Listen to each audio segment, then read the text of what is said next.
E aí, pessoal, boa tarde! Ei, Thelma! Saudade de você, Thelma! Lurdinha, mais uma vez aí de Florianópolis, sempre de olho aí no que a gente está fazendo, né não? E outros mais. Hoje temos mais um convidado muito especial, assim como a gente, né, todos os outros, dedo esses convidados aí para vocês. E ele já está chegando, acabou de chegar, vai aparecer aí agora para gente, que é o Ricardo Garcia, que está falando lá de São Paulo. Quer dizer, eu imagino que ele esteja falando lá de São Paulo. É de São Paulo que você está falando, Ricardo? Opa, estou em São Paulo aqui, Vilmar. Boa tarde. Boa tarde. Eu Boa tarde, estou Fernando. perguntando porque teve gente com quem eu conversei, né? Ontem mesmo, né? Um outro profissional da dança, Rodrigo Picanso, mora no Rio, mas ele falou: olha, eu vim visitar minha família aqui em Belém e aí começou a quarentena e eu não consegui mais voltar. Então tá lá falando do interior do Pará, nem é em Belém, na verdade. Sim, Então eu estou confirmando aqui se você está em São Paulo mesmo. Deixa eu começar. tô. Deixa eu começar apresentando para vocês, né, com as minhas palavras primeiro, quem é Ricardo Garcia, e depois ele mesmo vai complementar essa apresentação.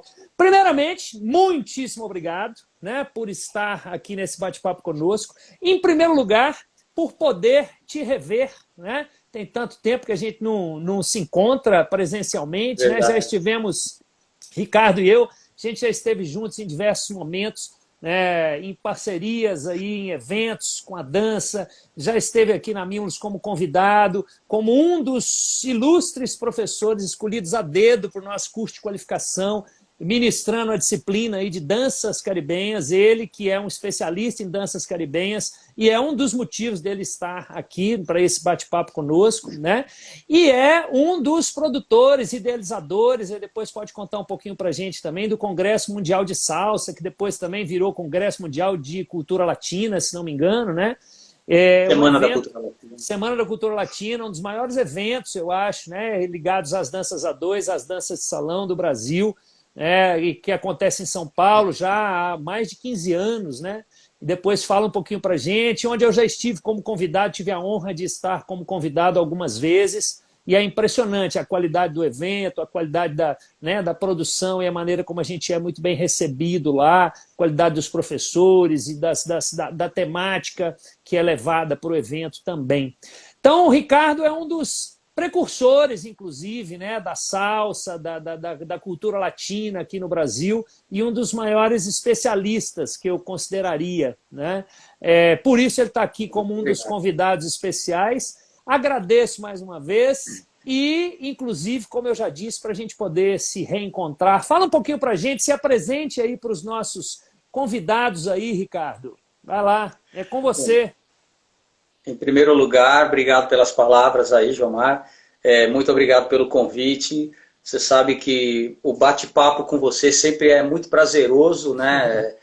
Seja ele pessoalmente ou virtualmente, é sempre muito prazeroso. Sempre aprendo muito com você e sou seu fã, já te disse isso várias Idem, vezes. idem. E e é um grande prazer poder participar desse bate-papo aqui, fazer esse encontro e falar de algo que é uma paixão em comum, né, que é a dança, a Uhum. arte. E, bom, e sobre mim é isso. Eu estou aí há 23 anos como profissional de dança, dos quais 20 dedicados à cultura das danças caribenhas, né, das danças latinas, especificamente as caribenhas, a salsa e esse universo que gira em torno dela, os ritmos caribenhos em geral. Uhum. E é isso, e nesse percurso aí, dando aulas, coreografando, produzindo eventos, escrevendo artigos, pesquisando, sempre, sempre interessado inicialmente em me aprimorar, em aprender, depois em compartilhar, né? Compartilhar informação, conteúdo e tentar estimular, levar essa, não só o conhecimento, mas também levar essa paixão ao maior número de pessoas possíveis, né? E seguimos Uhum. aí, vamos seguindo. Muito bem. Conta um pouquinho para a gente, só para a gente, né, antes da gente chegar na temática principal aqui da nossa live, né, conta um pouquinho para a gente desse seu trajeto aí com Conexão Caribe, do surgimento aí do Congresso Mundial de Salsa, que depois virou a Semana da Cultura Latina. Conta um pouquinho para a gente dessa trajetória aí, que eu acho que se confunde muito também com, né, que eu acho que seguiu paralelo ao desenvolvimento da salsa no Brasil, né?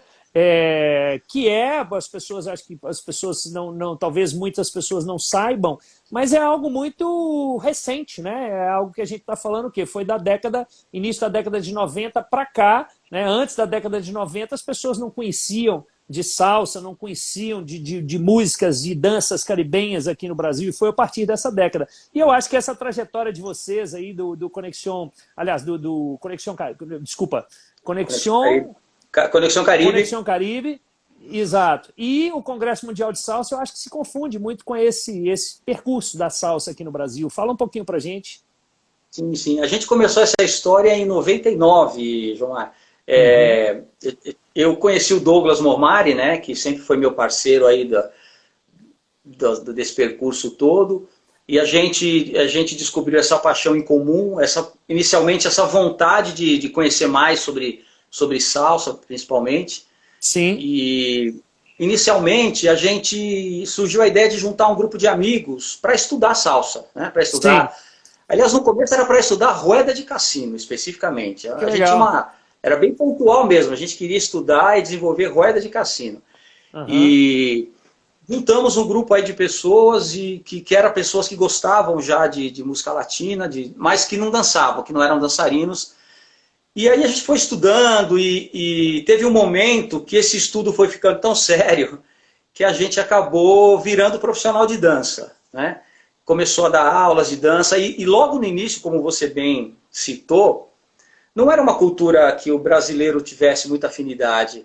Então a gente percebeu muito cedo que, poxa, se a gente tem vontade de fazer coisas com salsa, tem vontade de poder dançar salsa aqui em São Paulo ou no Brasil, dar aulas, ter gente interessada e frequentar baladas, enfim, a gente tinha que também, além de estudar e conhecer esse universo, a gente percebeu que a gente tinha que atuar no sentido de tentar tornar um pouco mais popular essa cultura, né? E daí surgiram outros projetos em paralelos, um deles foi montar a companhia de dança, né, o Conexão Caribe, que acho que foi a primeira companhia de dança dedicada, especializada à salsa e aos ritmos caribenhos aqui no Brasil.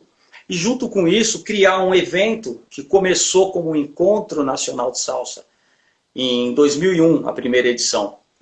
E era um evento com a ideia de tentar descobrir quem mais no Brasil se interessava por isso, tinha vontade de compartilhar conhecimento, né? E foi uma grata surpresa descobrir que existiam vários núcleos. Tinha núcleos aí em Belo Horizonte, tinha núcleos em Brasília, no Rio de Janeiro, no Rio Grande do Sul. E foi legal começar a conectar essas pessoas, né? E então, junto com a história da de dança, surgiu esse projeto do primeiro Encontro Nacional de Salsa, depois virou Congresso Mundial de Salsa, e mais para frente, Semana da Cultura Latina, onde a gente acabou abarcando, aí a gente juntou a salsa como gênero musical, de dança e de cultura, já é uma coisa que mistura muitas outras influências, né? Então, dentro da história do evento, a gente acabou criando eventos em paralelo dentro da programação, congresso de samba, de zouk e de tango, depois até com forró também, e acabou virando a Semana da Cultura Latina, né? E a gente manteve o evento até 2016, então foram 16 anos aí de história, e muito bacana, e a história da companhia de dança em paralelo, e também durante muito tempo a gente manteve o site no ar, que era o salsa.com.br, para disponibilizar conteúdo em português, né, para quem se interessar. E eu também sempre gostei muito de escrever, então escrevendo artigos para alguns sites, e aí por aí, dando aula sempre, né, fazendo workshops e dando aula esse tempo todo. Muito bem, muito trabalho, né? Muito trabalho mesmo. Eu achei legal você falar, né, que começou com o interesse, primeiro era a roda de cassino, né? A roda de cassino sempre foi uma paixão minha, e eu considero a roda de cassino uma das... na Mimos eu costumo dizer que é a aula mais animada, mais divertida que tem, né? É onde a gente vê que as pessoas saem mais sorridentes, e eu acho que isso está totalmente relacionado à ludicidade da aula de cassino, da roda de cassino, né? Sim. A maneira como as pessoas aprendem brincando, né? Porque é é uma brincadeira, é ao mesmo tempo um jogo, e onde o erro, né, faz parte. Eu acho que isso é muito Exato, legal, é. né? É onde, se a roda de cassino está todo mundo fazendo certinho, normalmente não tem muita graça, né? Então, o aluno ele não fica, tira esse peso, né, de que o aluno às vezes chega na aula assim, não posso errar, se eu errar vai todo mundo ver que eu errei e tal. E na roda de cassino ele se diverte errando, né? Então, eu acho que a roda de cassino é um grande... É uma forma, inclusive, das pessoas que fazem outras aulas de dança de salão, de forró, de tango, de samba, é uma forma delas se soltarem, inclusive. É uma forma delas se livrarem desse peso, desse julgamento, né, do não posso errar, né, do que tenho que fazer certo. Eu acho que a roda de cassino ela acaba libertando a pessoa um pouco disso, assim, né? Então eu adoro trabalhar com a roda de cassino, acho fundamental, recomendo, né, para os alunos todos, né? E você segue, enfim, você ia falar alguma coisa aí? Pode falar. Não, não, dizer que eu concordo 100% com o que você está falando. Uhum, Falo isso muito com meus alunos também, poxa, uma dança onde o erro faz parte, o erro uhum, até torna ela mais divertida, né? Que não tem uhum, como não ser gostoso, né? Se a uhum. pessoa deixa de se preocupar com o erro e assume ele como parte do contexto ali, faz parte da brincadeira, é uma grande brincadeira, né? Eu falo Sim, isso bastante para os alunos também, e todos eles acabam desenvolvendo essa mesma sensação. Falo, poxa, isso aqui é legal, é divertido, não tem aquela cobrança que muitas vezes a técnica nos exige, né, em outras formas de sim, dança. E é sim, interessante, porque eu vi esse processo acontecer, muita gente se interessar por dançar a partir da roda de cassino. sim, Quando a gente começou a dar aulas, a grande maioria dos nossos alunos eram pessoas que não dançavam nada. Se interessavam pela roda de cassino e a partir daí começavam a se interessar pela salsa em casal e a partir da salsa a se interessar por outras danças também. uhum, E é um processo que eu vejo acontecendo até hoje, né? A pessoa sim, começa a fazer aula de roda, vai para salsa em casal, começa a querer aprender gafieira também, forró. Então uhum, sempre foi também uma porta de entrada importante para as outras danças. sim, com certeza. É, e aí, indo um pouquinho já para o tema principal, né, da nossa live, assim, é, é legal a maneira como você fala, assim, que você enxerga a, essa questão o mundo da salsa, a pessoa que entra para esse mundo da salsa, para o aprendizado da salsa, da roda de cassino e outras danças caribenhas, que acaba sendo, a meu ver, assim, e não é somente a dança, é um modo de pensar, é um jeito de viver, né? Muitas vezes. Fala um pouquinho disso para gente, que eu acho isso muito legal. Exatamente, é uma coisa que faz, eu acho que faz bastante diferença. E é uma coisa que me surpreendeu muito no meu contato inicial com essa cultura, né? Eu me lembro, por exemplo, citando aí um pequeno exemplo disso que você está falando, né? Quando eu comecei a frequentar, eu me iniciei assim nesse universo numa casa muito famosa em São Paulo, chamada Conexão Caribe. Daí, inclusive, veio o nome da companhia de dança, porque as pessoas que iniciaram essa companhia de dança, que fomentaram esses projetos, se conheceram lá. Uhum, E um lugar que eu frequentei durante muito tempo. Inicialmente, era frequentado raramente por brasileiros. Era a comunidade hispânica que vivia em São Paulo, muitos cubanos, colombianos, peruanos e muito poucos brasileiros lá. E eu uhum, percebi uma coisa que me chamava muita atenção, a grande maioria das pessoas, quando dançava, dançava cantando. E eu achava aquilo bastante curioso, né? Falei, poxa, a pessoa dança cantando, que coisa engraçada, mas cantando de uma maneira assim, envolvida, totalmente envolvida com aquilo, né? Eu descobri que hoje eu faço isso também. uhum, E eu fui entender muito tempo depois que é exatamente por causa dessa relação aí que você citou, né? A pessoa se envolve de uma certa maneira com esse universo Então ela se conecta com a música, com as letras, com a sonoridade, com o contexto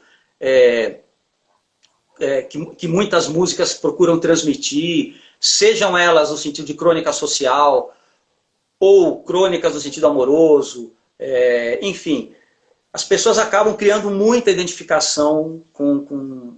Estou dando exemplo da música, né? Mas não é só com a música, mas nesse exemplo que eu estou te citando aí. Então as pessoas dançavam cantando, e é muito curioso. Da mesma forma que se você observar qualquer grande orquestra de salsa, os caras tocam também. Não existe muito essa coisa assim, não, eu sou só músico, né? Eu acompanhei a live que você fez com... Puxa, esqueci o nome dele, o mestre aí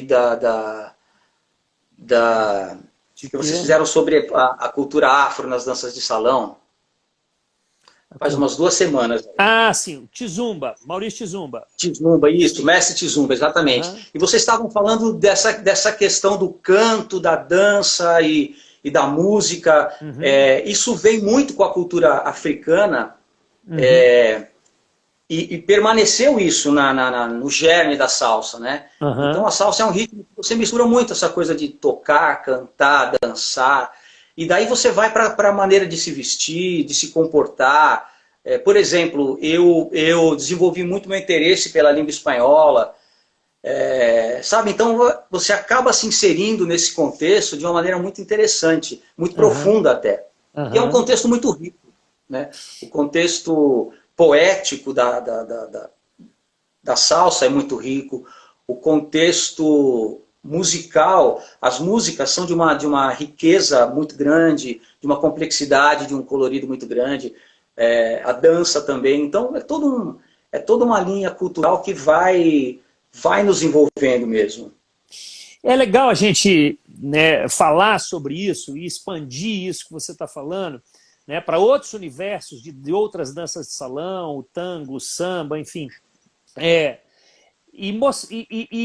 Porque muita gente tem consciência disso e desfruta muito disso, que eu vou falar agora. Mas muita gente ainda pensa que a dança de salão, quando a gente fala de... Não importa qual dança, da salsa, do forró, do tango, do lindy hop, enfim, é fazer passos, é executar passos, né? Se resume a isso. Mas é o que você está dizendo, é uma cultura que vai muito além disso, né? É um aprendizado, é um universo onde a pessoa mergulha que vai muito além disso. Eu me lembro agora, inclusive, de uma aluna de tango que começou a fazer aula comigo, aula particular, deve ter uns 2 anos, e é entusiasmante vê-la fazendo aula e como que ela vai ficando, como que ela fica feliz quando ela vai descobrindo coisas que vão muito além do passo. Né? E como que ela começou a fazer aula achando que ela iria simplesmente, né, aprender movimentos de tango, aprender a dançar tango. E na hora que ela foi descobrindo, né, que numa aula uma aula particular de tango, de movimentos de tango, ela iria aprender tanta coisa sobre música, né, sobre um universo cultural argentino e história do tango, que está relacionada, né, à história política, econômica, né, de diversos outros momentos pelos quais a história do tango passou. Né? Então, quer dizer, é muito, mas vai muito, muito além do aprendizado do passo. Né? Então, quando a gente ensina dança, a gente está levando muito mais para as pessoas do que o movimento em si e os benefícios que as danças de salão, quaisquer sejam elas, né, podem trazer, e são muitos. Né? Mas a gente está levando muito além. É um conhecimento do universo cultural, de música, de história do país, da cultura daquele país onde se originou. Né? Então isso é muito, muito legal, muito interessante. Sim. E como que as pessoas, muitas inclusive, né, mergulham nisso, que eu acho que foi o seu caso, inclusive, né, e mudam seus hábitos. Né? E isso, sim, o aprendizado de uma dança as levam a aprender um idioma, né? E as levam a aprender sobre a literatura daquele país. Então, assim, é legal a gente frisar isso, como que o universo da dança de salão ele é muito mais rico, culturalmente falando, sim, do que muita gente às vezes pensa, né? Que acha que a gente trabalha só com o movimento. Não, é muito mais do que isso. Né? Ou pelo menos deveria ser para todos os professores. Nem todos expandem assim o conhecimento, mas pelo menos deveria ser, não é não? Sim, é uma coisa que eu acho, às vezes, assim, é muito. As pessoas perdem muito quando deixam de absorver esse Uhum, universo que tá, no qual está inserido a dança de salão, né, as danças de salão. uhum, E realmente, nem todo mundo se apercebe disso, né? E é uhum, legal quando você consegue. Esses dias eu estava falando por WhatsApp com uma aluna minha, que a gente não está tendo contato, porque por causa da pandemia, as aulas estão paradas, tal, mas ela fica me mandando não sei se ela entrou na live, a Fernanda, mas ela fica me mandando várias mensagens. Olha, eu estou aqui em casa sozinha, eu estou treinando roda de cassino sozinha, eu estou uhum. tentando cantar, imaginar uma sequência de passos que combine. Daí ela fica me pedindo dicas. Ela, há pouco tempo atrás, quis comprar uma clave, que é um instrumento mais tradicional da salsa, um instrumento de percussão, para quem não sabe, né? Então Uhum. ela quer treinar.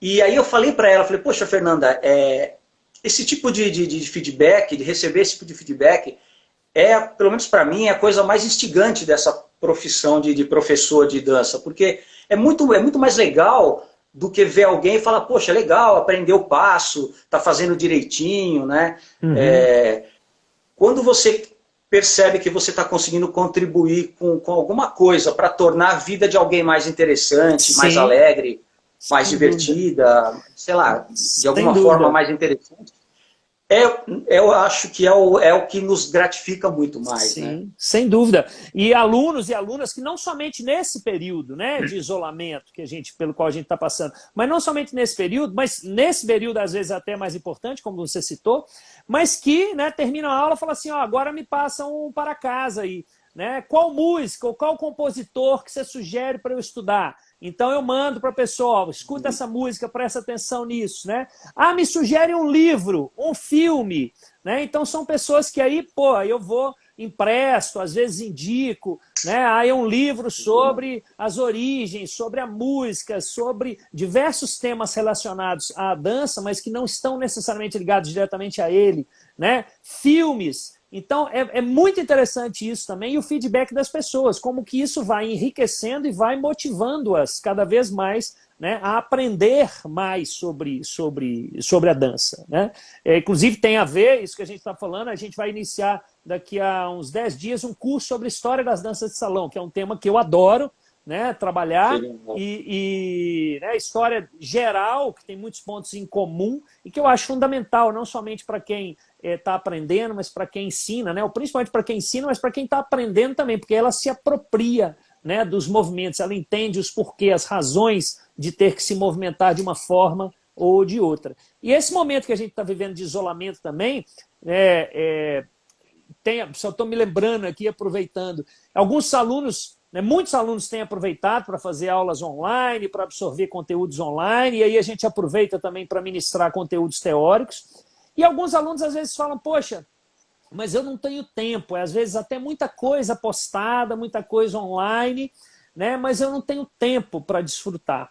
E eu acho importante lembrar as pessoas assim da necessidade delas separarem um tempinho para isso, né? Sim, Porque né? às vezes ela fica ali em casa fechada, trabalhando online, de home office ou à toa, né? Então a necessidade de parar e espairecer um pouquinho, seja fazendo uma aula de dança online, movimentando o corpo ali, sem maiores, sem uma necessidade maior de reflexão, de raciocínio, mas às vezes, né, lendo sobre aquela dança, escutando uma aula sobre história, música ou qualquer outra coisa assim. Claro. Então, não é nem uma questão de ter que se dar tempo para isso, para poder, né, até mesmo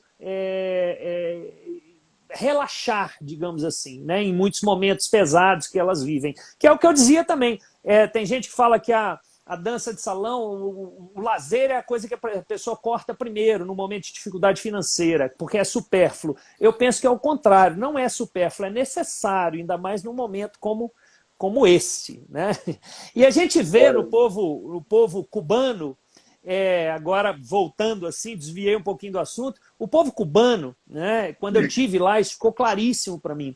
Como que é assim que eles vivem, né? Como que a música, a dança, a cultura, de uma maneira geral, está, né, o tempo inteiro no cotidiano deles, né? Eu acho que lá, sim, é como as pessoas pensam que é no Brasil. Ou seja, que as pessoas falam, quando a gente viaja, a gente viaja e fala, você é brasileiro e tal. Pô, você é brasileiro, então sabe sambar e sabe jogar futebol. E eu não acredito que seja assim no Brasil, né? Agora, em Cuba, eu acho que é mais ou menos assim. Você é cubano, então você sabe tocar um instrumento e você sabe dançar. Essa, pelo menos, foi a sensação que eu tive lá, não é não? Não, na verdade é uma coisa interessante isso, porque uma das coisas que aconteceu na pós-revolução cubana foi que esse propósito ele foi como é que eu vou, implantado na sociedade mesmo, né? Que todo mundo tivesse muito orgulho da sua cultura, para começar. E uma maneira de pensar, por exemplo, o cara lá, se ele resolve ser músico e vai estudar música, ele não vai estudar um instrumento só, ele vai aprender vários instrumentos, os mais diversos. Se ele vai ser dançarino, ele vai aprender linguagens de dança folclórica, dança clássica, dança contemporânea, dança popular. Então, já é uma formação cultural que a Revolução Cubana trouxe isso, né? Ela pode ter trazido muitas coisas ruins aí para o povo cubano, mas trouxe isso, que é a autovalorização da sua cultura, Sim. Ao mesmo tempo, a autovalorização da arte, né? Sim. A arte sempre foi algo muito, muito valorizado. No nosso país não é tão valorizado, infelizmente, né? Quanto a gente gostaria que fosse. E também não só a arte, mas acho que a cultura em geral, né? E é uma pena que, por exemplo, o brasileiro, ele... É muito comum o brasileiro falar mal do seu país, né? Infelizmente. Eu tenho muitos amigos cubanos e assim, o cara pode falar mal do Fidel Castro, ele pode falar mal da política, ele pode falar mal de um monte de coisas, mas ele separa muito bem a cultura dele, né? A terra, a cultura, a sua história. Então, realmente é um povo que lida com a arte de uma maneira muito intrínseca mesmo. É um povo muito, muito artístico, digamos assim, e que tem muito orgulho da sua cultura, né? E defende com unhas e dentes ela. Assim. Isso é uma coisa também muito... Até de maneira exagerada, às vezes, né? Mas é algo que tem muito a nos ensinar, eu acho. Sim. Na maneira de ser. E essa maneira de ser, ela acaba... Na verdade, ela é muito do cubano, mas ela extrapola também para outras culturas latinas. E daí a gente volta também no tema do nosso bate-papo aqui, né, sobre essa coisa do poder da salsa e das danças caribenhas, porque o latino em geral, assim, o cubano, porto-riquenho, colombiano, descobriu num caminho cultural, num caminho artístico, que é a salsa e as suas derivações, um motivo para se orgulhar de ser latino. Né? Porque a salsa, num momento, ela era uma válvula de escape para a autoafirmação da identidade latina. Sim. E depois ela passa a ser um fenômeno comercial, conhecida no mundo inteiro, tanto a música quanto a dança, ganha o mundo, né? E se torna um motivo... Os latinos descobrem na salsa algo que os torna especiais. Né? Fala assim, poxa, é bacana ser latino. Ser latino é bacana, porque a nossa música é bacana, o que a gente faz é bacana, a nossa cultura é bacana. Então, a gente vê muito isso no povo cubano, mas vê também de uma maneira generalizada em muitas culturas latinas. Sim, isso é maravilhoso. E fala um pouquinho para a gente dessa relação também que tem, né? A gente está falando do quanto a dança ela acaba abrangendo outras áreas do conhecimento, culturais, que não somente o movimento. E eu acho muito interessante como que em Cuba, né, esse universo da salsa, eu acho que não somente em Cuba, os movimentos das danças, não somente da salsa, mas das danças cubanas de uma maneira geral, eles estão muitas vezes relacionados com a religião, né, com a santeria cubana. Né? Fala um pouquinho para a gente disso também, por favor. Isso é bastante interessante. Inclusive, no início, lá atrás, quando os primeiros músicos cubanos que chegam a Nova York e começam a misturar a musicalidade cubana com o jazz na década de 30, 40, que era a época do auge do jazz, né? Uhum. E isso já começa a acontecer, era muito comum em algumas músicas, era algo, nessa época era algo meio codificado. As músicas tinham algumas frases, algumas letras que faziam saudações a membros de culturas, principalmente da santeria, né, que é a religião cubana mais importante, que tem uma forte ascendência africana. Então eles faziam saudações que tinham a ver com orixás, tanto nas letras, muitas vezes em movimentos de dança. E isso só era entendido por quem pertencia de alguma forma a essa cultura, né? Para a chamada elite branca da época, a música era divertida, era alegre, mas não se davam conta, era exótica, mas não se davam conta desses detalhes. Mais para frente, né, mesmo atualmente, isso ainda hoje acontece, só que agora já de uma maneira mais explícita, né? Uhum. É muito comum a gente ver em várias músicas de salsa e do universo da salsa referências às variantes da cultura iorubá, seja na sua forma mais africana ou já na santeria cubana, Uhum. Referências a termos específicos, referências a orixás, e também é muito comum quando os dançarinos, para quem conhece essas referências, né, no meio da música, executar movimentos que tenham a ver com aquele determinado orixá que a música está citando. Uhum. Então, por exemplo, às vezes tem uma letra lá que está contando uma história e ela está falando, ou a música inteira fala daquele orixá, por exemplo, ou no determinado ponto ela cita sei lá, Ogum, Iemanjá, Xangô, e é muito comum que os dançarinos que conheçam, estão mais íntimos desse universo, reflitam na maneira de dançar movimentos que tenham a ver com esses orixás, né? Então, cria-se aí também um vínculo de identificação muito, muito forte, né, entre quem tá dançando, porque também deixa de ser simplesmente a execução de um passo. O cara tá se conectando com uma mensagem que está sendo dita ali na música. Às vezes essa mensagem, ela não precisa nem ser um texto. Ela pode ser um toque de tambor. Ela pode ser uma batida diferente ali que a música começa a executar, que remete a um toque de orixá. Então, a pessoa que está dançando ali, ela está se conectando com aquele universo, e ela está muito mais do que reproduzindo um movimento, né? Ela está dialogando com aquilo. E é muito forte isso. Isso é maravilhoso, porque é exatamente a diferença entre executar os movimentos e dançar, né? A gente está falando aqui de conhecer, de música, de musicalidade, de religião, independente de seguir aquela religião ou não, mas sim, conhecer claro, sobre aquela cultura, né? E conseguir transpor, a gente está falando de história, né? E conseguir transpor aquilo para o movimento. Né? Então, olha como vai muito além do executar o passo. Né? Então, isso que as danças de salão nos proporcionam, isso é maravilhoso. Né? E fala um pouquinho também por favor, dessa relação também do surgimento da salsa, das origens da salsa, né? Que a gente tem como sendo caribenha, sendo cubana, porto-riquenha e tudo mais, mas dessa forte influência do jazz, né, da cultura norte-americana, e como que até mesmo o cunho do termo salsa, né, ele tem a ver com essa relação também. Fala um pouquinho para a gente disso, que isso está muito relacionado também com esse universo, com esse jeito de ser, né, latino, digamos assim.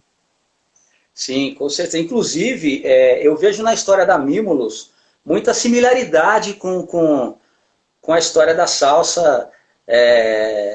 Até o final dessa conversa a gente vai achar vários pontos em comuns aí não só pelo fato de você ter sido o primeiro cara a trazer essa cultura da roda de cassino para o Brasil, Uhum. Não foi mesmo, Jomar, que você deu o primeiro curso? 92. Assim?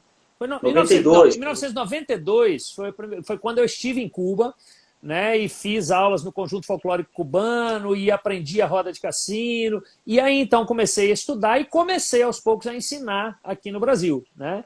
Então, mas 92 foi o primeiro momento que eu tive contato e iniciei os meus estudos, né? Mas, enfim, eu intensifiquei, digamos assim, essas aulas, comecei a viajar mais, dar aula em São Paulo, Recife, etc. Foi a partir de 95, por aí, eu imagino, né? Eu tenho Quer marcado o dizer, ano de 92, que foi quando eu estive em Cuba, né?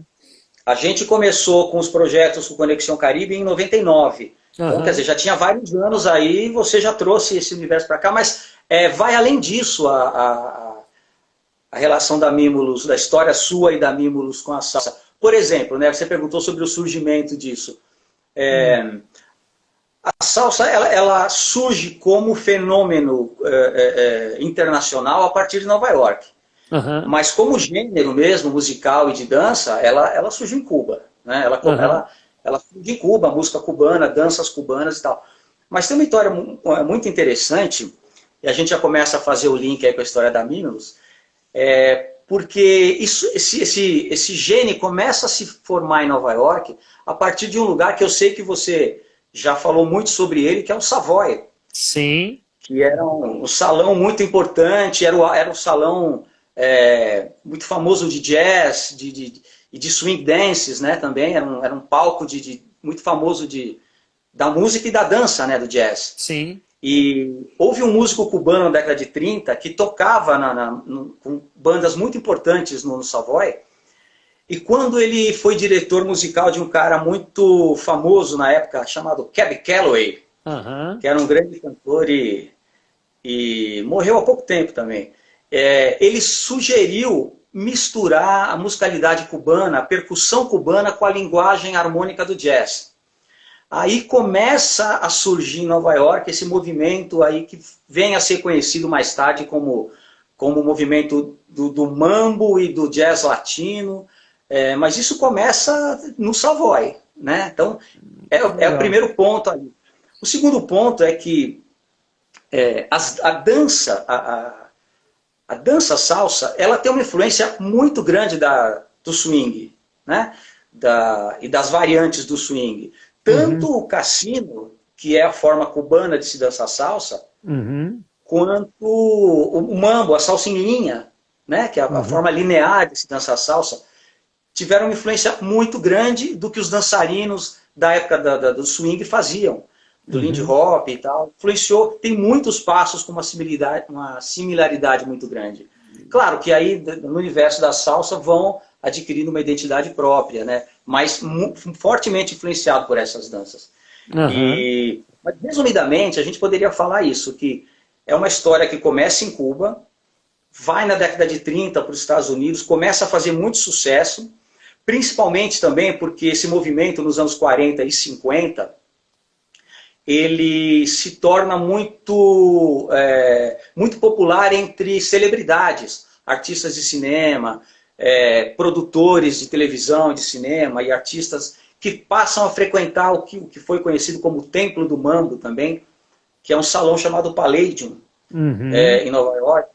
E ali acontece muita coisa que deu origem depois à evolução da salsa, né? O termo salsa mesmo, ele na verdade só vem a ser utilizado na década de 70. Aham. Na década de 50 falava-se em mambo, falava-se em tchá-tchá-tchá, principalmente, e não se usava o termo salsa ainda, né? Aham. E uma coisa interessante é que durante toda a década de 50, o mambo ele assiste a um auge dessa cultura que vira do avesso no final dos anos 50 com a Revolução Cubana.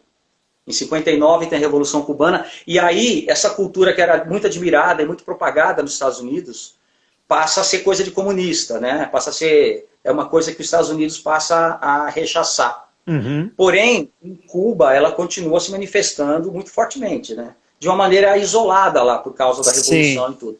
Então, a gente tem esse processo musical e também o processo de evolução da dança, que dentro de Cuba vai evoluindo de uma forma, e Nova York, principalmente, por causa da grande quantidade de imigrantes latinos, vai evoluindo, tanto a música quanto a dança, de outra forma e com outras influências, né? Até muito tempo depois essas linguagens começarem a se encontrar de novo. Por isso que a gente tem essa coisa tem a forma cubana de dançar salsa, você tem a forma americana, ou porto-riquenha, ou nova-iorquina, de dançar salsa, que é chamada salsa em linha. Basicamente é por causa desses fatores aí, né? E agora que eu tô reparando aí na sua blusa, on one, on two. On three, on four. Eu só tinha visto on one, on two. O que tá embaixo aí que tá ao contrário? Whatever, just whatever, salsa. just salsa. Ok, é isso aí. Explica e isso para os leigos. Pois é, dessa questão da gente ter as influências diferentes que aconteceram no estilo em Nova York e no estilo dentro de Cuba, a gente tem essa coisa da marcação da dança, que é uma outra variação também, né? On two, on one, on three. Basicamente, seria, resumidamente, assim, dançar focando mais no ritmo, e aí no caso é o que se chama de dançar on two, porque a gente iniciaria o tempo forte do movimento no segundo tempo do compasso musical. Ou dançar on one seria dançar começando os movimentos, enfatizando os movimentos, mas no tempo forte do compasso, dançar na música, on one, focando no compasso musical. Dançar no ritmo, on two, focando mais na percussão. Sim. E a percussão, no caso da salsa, é muito sincopada, então dá diferença na forma de dançar, né? E para quem não está acostumado, dá um nó nos neurônios, né? Dançar on two, não é não? Dá, mas é interessante a gente saber que a forma mas tem um swing muito mais gostoso, eu acho. Tem, né? Dependendo da música, é claro. Mas você ia falar? Tem. Não, a salsa tem esse componente que a torna também muito interessante, dentre outros, que se eu fosse definição para essa forma musical, eu diria que ela é uma música muito colorida, com muitas cores diferentes, e que quando se juntam, o resultado é muito, muito interessante. Dentro desse conceito, a gente tem o fato de que a percussão, a parte rítmica da música, muitas vezes ela parece que ela está diferente da parte melódica. É meio de propósito, assim, é assim mesmo, é muito sincopado, né? A síncopa, para quem não está familiarizado, são acentos na música que não coincidem com a parte mais enfática ou mais forte da melodia. E a salsa tem muito isso, tem muita síncopa, muito contratempo. E quando você dança seguindo a melodia, você tem um tipo de sensação. Quando você dança seguindo mais o ritmo, é um tipo de sensação diferente. E muito legal também. Então, a princípio parece uma coisa meio confusa, mas são sensações muito interessantes e propicia para quem gosta desse universo, né, até apreciar de maneiras diferentes, digamos assim. Com certeza. É escutar, ampliar as formas como você pode escutar a música, né? Ontem eu encerrei, né, no Mimos Digital, esse novo canal nosso, um curso que eu chamo de Música para quem dança. E eu estava falando exatamente disso, de acentuação, de síncopa e outros termos mais, que são fundamentais para quem dança, né? Entender minimamente disso, justamente para que você consiga, né, se relacionar com a música de uma maneira muito mais rica, desfrutar todas as possibilidades que a música te oferece. Né? Agora, claro, pode falar. Não, só complementando o que você falou, né? Quando eu comecei a minha história com a dança, eu era músico profissional. Eu dava aula de música, então eu tocava guitarra, tocava jazz, e eu me surpreendo muito, assim, logo de início eu percebi o quão importante é você ter pelo menos um mínimo de conhecimento musical. Não precisa saber tocar um instrumento e tal, mas para o dançarino eu acho que faz uma diferença enorme. Sem isso dúvida. Que você falou aí, ter pelo menos noção de princípios que norteiam a música, as marcas, ritmo, melodia, harmonia também. Isso acrescenta uma qualidade enorme na hora de interpretar, né? Porque, na verdade, dançar é interpretar uma música. Uhum. Tudo bem que é possível até dançar sem música também, Uhum. né? Mas, de uma maneira mais popular, dançar seria interpretar uma música que a gente está ouvindo. E quanto mais a gente for capaz de conhecer como essa música acontece, fatalmente isso vai se refletir na nossa capacidade de interpretar, né? Sem dúvida. Só queria complementar o que você falou aí, mas eu te acabei te cortando. Não, sem dúvida. E como é que você vê o Brasil, né, falando na a língua portuguesa, né, num continente, né, na América do Sul, rodeado de países que falam língua espanhola, que é a língua, né, que é o idioma do universo das danças e músicas caribenhas, e o Brasil com essa especificidade, assim, né, falando um idioma que é parecido, mas não é o mesmo, e isso você acha que faz muita diferença, distancia muito o brasileiro desse universo? Como é que você enxerga isso? Ah, sim, eu acho que sim. Isso aliado ao fato da gente, historicamente, sempre prestar mais atenção às coisas que vinham da Europa e dos Estados Unidos do que as coisas que estavam acontecendo aqui do lado, né, nos nossos países vizinhos. Uhum. A salsa, por exemplo, ela acabou ficando popular no Brasil por causa do sucesso nos Estados Unidos. Uhum. Depois que ela começou a se tornar popular aqui, tanto Sim. que a salsa cubana, ou até mesmo a salsa colombiana, que é um estilo que os colombianos têm um pouco particular de dançar também, ela só começou a despertar interesse depois que as pessoas já conheciam a salsa que se dançava nos Estados Unidos. Então, Uhum. a gente sempre prestou pouca atenção, não só à dança, mas acho que à cultura de uma maneira geral, Sim. inclusive no turismo, né? O brasileiro sempre esteve Sim. mais interessado, historicamente, em fazer turismo na Europa, nos Estados Unidos, do que na América Latina. Isso tem mudado de uns tempos para cá e é bem Uhum. bacana. Eu acho que o brasileiro está descobrindo a sua latinidade, né? Até é engraçado, porque às vezes o brasileiro acha que ele não é latino, né? O latino Exatamente. É isso, usou. é isso que eu ia dizer, né? Tem-se essa sensação, né? Que o latino é só aquele que é de língua espanhola, né? E como se o brasileiro não fosse latino também, né? Então acaba que a gente sai perdendo, a gente, sei lá, eu acho que a gente se inseriu atrasado nesse universo, mas não é por isso Também acho. que a gente precisa continuar atrasado, que a gente seja, né, menos nesse sentido, digamos assim, né? Porque somos É legal latinos, ser latino, né? É sim. legal ser latino. E é isso, acho que isso se confunde um pouco com a história das danças de salão também, em que, num determinado momento, né, não era legal apreciar e dançar samba, bolero, tango, salsa, né? Era uma coisa para os mais velhos, né? Isso aconteceu quase que no mundo todo.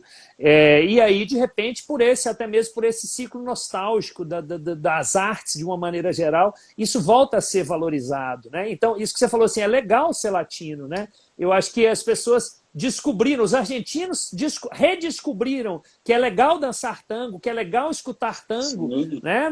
Final da década de 80, né? Início da década de 90. O brasileiro, eu me recordo assim que a minha juventude toda não se escutava samba. Samba era algo que, né? Você não ligava o rádio e tocava samba, né? E de Não, repente, também.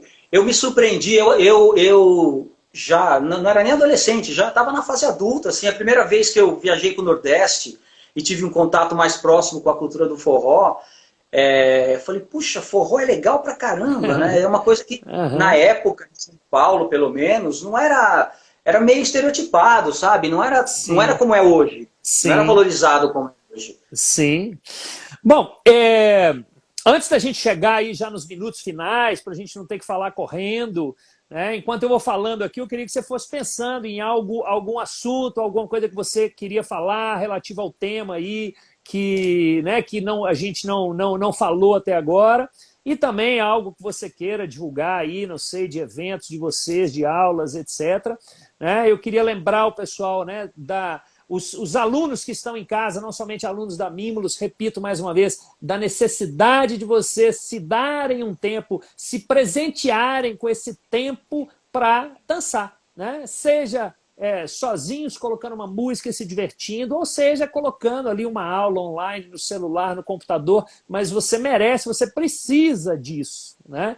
A gente está com a Mimulus Digital, né, que é mais um braço da Mimulus. A Mimulus está completando 30 anos esse ano, então a gente sempre buscou levar a dança para as pessoas, sempre tivemos isso como missão, levar a dança como a leveza, né, com a sua leveza, a sua ludicidade, para tornar as pessoas mais felizes, né? O nome Mimulus já traz isso no seu significado, que é a planta da coragem, é uma essência da qual se extrai, é uma flor da qual se extrai uma essência que é utilizada para as pessoas tímidas, inibidas, e a soltam, e eu acho que isso tem a ver com isso que a gente está falando, né? A pessoa que entra para esse universo da salsa, para a latinidade, ela se torna, ela acaba, entre aspas, bebendo dessa essência de Mimulus, ela se solta, ela se torna mais aberta, ela dança cantando, como você falou no início, né?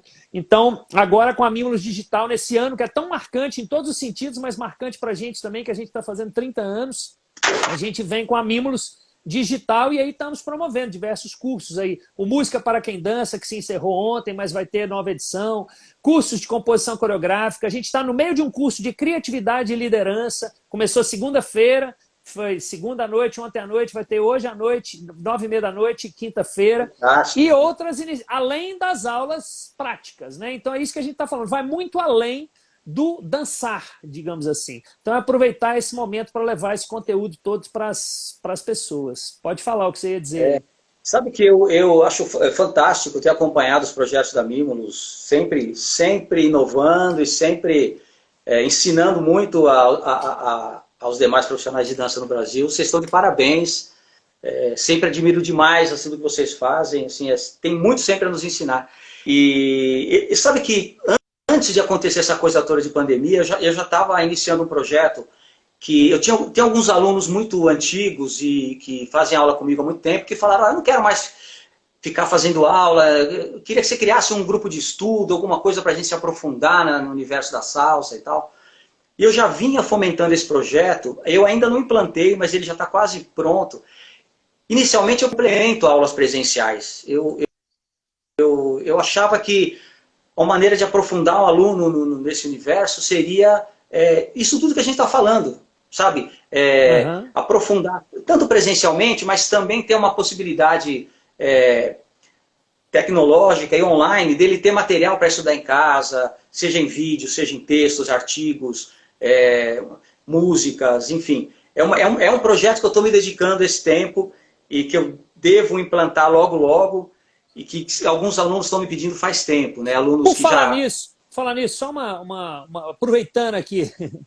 Eu tenho um CD, eu não sei, eu acho que foram vocês que fizeram esse CD, você com Conexão Latina, não sei, que tem as contagens todas das músicas, 1, 2, 3, 5, 6, 7, 2, 3, 4, né?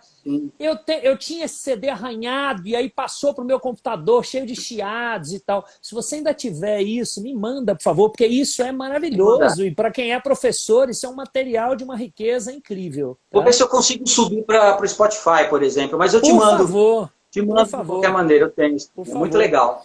Mas vamos lá, eu te interrompi. Esse projeto aí é muito legal, E eu já estava pensando nele antes de pandemia e em breve eu vou estar divulgando ele aí. Eu não vou falar agora ainda porque não está pronto, mas em breve. Legal. Agora, para finalizar, eu não sei quanto tempo a gente tem aí.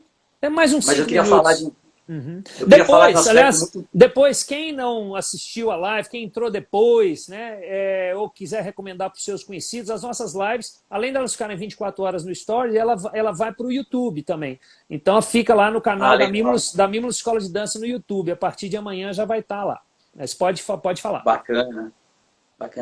Eu queria falar de um aspecto que é muito, muito rico e muito importante dessa história da salsa e das danças caribenhas e da música caribenha, que, de novo, eu acho que é uma coisa que tem muito a ver com a cara da Mimulus também. Como é que a salsa, como é que essa cultura tão forte se forma? Através de misturar elementos, né? Através de juntar informações, só que, assim, a mistura, ela é uma coisa que ela precisa ser muito bem amalgamada, né? Não é você jogar qualquer coisa num caldeirão, mexer que vai sair algo legal, não. Aham. Ela precisa, tem que ter alguma coisa por trás ali que conduz essa mistura para que ela realmente resulte em algo muito rico e muito interessante, né? Como um chefe de cozinha, a diferença entre um chefe é a pessoa que sabe quanto botar de cada coisa ali, de cada ingrediente, para que a coisa Aham. resulte em algo muito rico e muito interessante. A salsa surgiu dessa forma, a partir da mistura de muitos ingredientes musicais, ingredientes sonoros, ingredientes comportamentais, ingredientes de dança, né, de movimentação de dança, ingredientes africanos, europeus, até originários das Américas, tem um pouco de influência indígena também, mas é uma grande mistura feita de uma maneira muito apropriada que gera um resultado fantástico e interessante. E algo que eu vejo a Mimulus fazendo muito faz tempo, né? Eu acompanho bastante o trabalho da Mimulus e me encanta muito a maneira como você, como diretor, sempre coordenou esse processo de misturar elementos e dessa mistura obter resultados interessantíssimos, né? Então é mais uma coisa que eu acho que tem a ver a história da Mimulus e a história sua, Jomar, com essa história da salsa, né? Essa coisa de, além de vocês gostarem, além de você também ser um cara que sempre gostou dessa cultura, a sua maneira artística de pensar, você como artista, é um cara que sempre foi muito adepto de misturar ingredientes e misturar de uma maneira genial e obter resultados fantásticos. A arte agradece. Obrigado, obrigado. E eu acabo misturando, só brincando aqui, mas eu faço isso muito.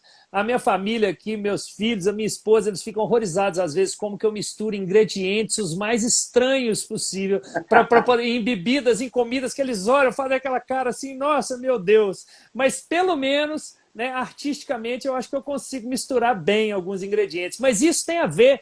Claro, assim, novas vertentes artísticas, eu tenho dito em outros contextos isso, né? A gente tem que sempre lembrar, novas inovações e novas vertentes artísticas, elas sempre surgem exatamente dessas misturas entre diferentes, né? Entre linhas de pensamento diferentes, entre culturas diferentes, entre povos diferentes. E não é à toa, né, que a salsa, o samba, o Lindy Hop, o jazz, tal, eles surgiram exatamente nos portos, porque as cidades portuárias é onde, né, ali se mistura povos de diferentes culturas que chegam, que vão embora, imigrantes e etc.